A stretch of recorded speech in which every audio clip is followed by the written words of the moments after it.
Good morning students. आज हम बात करने वाले हैं torque due to electric dipole placed in uniform electric field. इससे पहले हमने टॉपिक पे ऊपर बात की थी कि electric field intensity due to torque due to electric dipole के कारण क्या होगी, या एक्सियल लाइन पे क्या होगी, इक्वेटोरियल पे क्या होगी।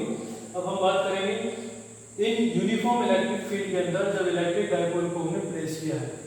आपके सामने एक डायग्राम दिखा रखा है, इसमें यूनिफॉर्म इलेक्ट्रिक फील्ड की डायरेक्शन देखी है। इसके अंदर हमने एक electric dipole AB, electric dipole AB, A के ऊपर -q चार्ज, B के ऊपर +q चार्ज को प्लेस किया हुआ है। पॉइंट A से पॉइंट B तक का जो सेपरेशन है वो आपको 2a दे रखा है with at an angle of theta. तो हमें निकालनी है electric dipole. The force on -q charge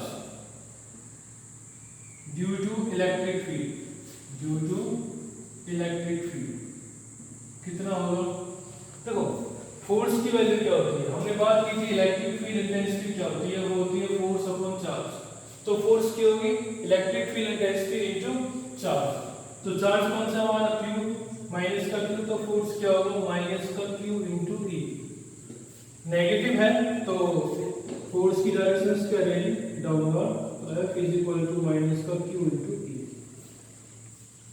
force on +q charge due to electric field, तो फोर्स क्या होगा F is equal to plus का QE। ये तो रहेगी आपकी डाउनवर्ड, प्लस का है तो क्या होगी अपवर्ड, प्लस के Q चार्ज पर फोर्स की डायरेक्शन से रहेगी F is equal to plus का Q into E। क्लियर। अब सुनिए, अगर मैं बात करता हूं कि इलेक्ट्रिक डाइपोल के ऊपर नेट चार्ज कितना होता है, तो नेट चार्ज होता है 0, क्योंकि -q प्लस का q जब आपस में ऐड करोगे तो रिजल्टेंट कितना आएगा 0। तो उसी प्रकार अगर मैं बात करूं कि net force on electric dipole के ऊपर जो नेट फोर्स होगी वो कितना होगी माइनस का q इंटू e प्लस का q into e is equal to 0। अब सुनिए, अभी किस प्रकार से है, एक यूनिफॉर्म इलेक्ट्रिक फील्ड है, जैसे कि ये मेरे पास इलेक्ट्रिक डाइपोल है, इसके एक सिरे पर फोर्स की डायरेक्शन अपवर्ड और दूसरे सिरे पर फोर्स की डायरेक्शन डाउनवर्ड। दोनों का मैग्नीट्यूड सेम है परंतु दोनों की डायरेक्शंस अपोजिट है। तो हम क्या लिखेंगे, since the force on the ends of electric dipoles are equal anti parallel पर equal in magnitude and they are anti-parallel to each other, they forms a couple। ये एक प्रकार से कपल की तरह काम करेगी और कोशिश करेगी इलेक्ट्रिक फील्ड की डायरेक्शंस में आने की। जब इलेक्ट्रिक फील्ड की डायरेक्शंस में आने की कोशिश करेगी तो वहां पे क्या होगा, वहां पे एग्जिस्ट करेगा टॉर्क, और टॉर्क की वैल्यू क्या होगी, टॉर्क इज इक्वल टू होगा force into perpendicular distance, force in magnitude into perpendicular distance. अब मैंने इस पॉइंट ए से इलेक्ट्रिक फील्ड के ऊपर एक परपेंडिकुलर डाला AC, तो मैं क्या करूंगा, draw AC perpendicular to electric field. जब ये एंगल थीटा है तो ये एंगल भी कितना होगा थीटा। ये वैल्यू क्या दे रखी है आपको 2a। मुझे निकालना क्या है परपेंडिकुलर डिस्टेंस। परपेंडिकुलर डिस्टेंस क्या है मेरी AC, तो मैं यहाँ पे क्या लिख सकता हूँ, फोर्स की वैल्यू क्या है Q into E and perpendicular distance is AC। मैं इसको इक्वेशन 1 मान लेता हूँ। अब AC की वैल्यू निकालनी है तो मेरे पास क्या होगा, इन ट्रायंगल, कौन सी ट्रायंगल है ABC, इन ट्रायंगल ABC में अगर आप sin थीटा की वैल्यू निकालोगे तो sin क्या होता है, साइन होता है perpendicular upon hypotenuse. Perpendicular is AC, perpendicular is AC and hypotenuse is AB। AC की वैल्यू आपको निकालनी है, AC अपॉन AB की वैल्यू आपको 2a दे रखी है, तो AC की वैल्यू क्या है 2 into a into sin theta from equation 1। तो टॉर्क की वैल्यू क्या है, torque tau is equal to Q into E into 2a sine theta. Q into 2a क्या होता है? डाइपोल मोमेंट, जिसको हम स्मॉल ई से रिप्रेजेंट करते हैं, P से। P into E sine theta, this is the torque.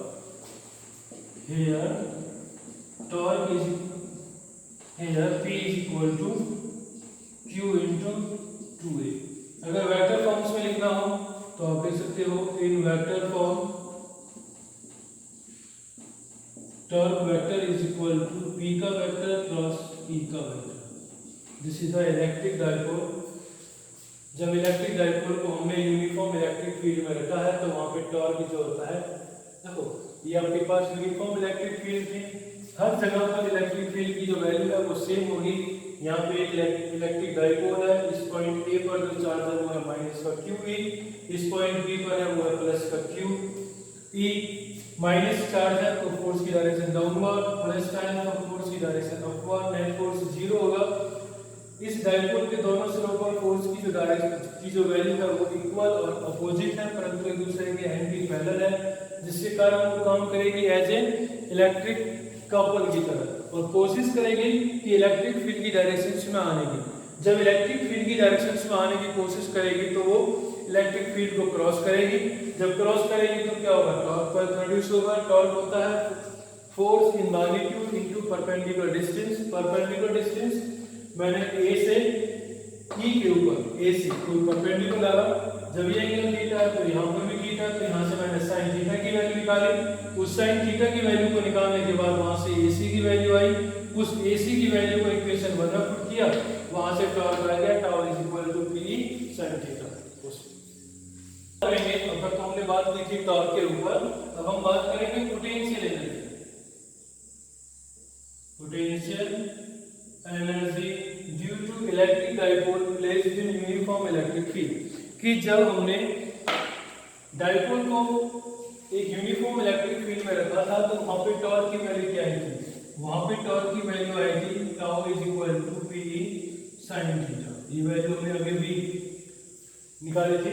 तो हमें निकालनी है पोटेंशियल एनर्जी। देखो एनर्जी क्या होती है? The capacity to do work. दो प्रकार की एनर्जी हमने अपनी प्रीवियस क्लास में पढ़ी थी, potential energy, kinetic energy. Kinetic energy होता है due to the motion, potential energy होती है ड्यू टू द ओरिएंटेशन या due to the its position.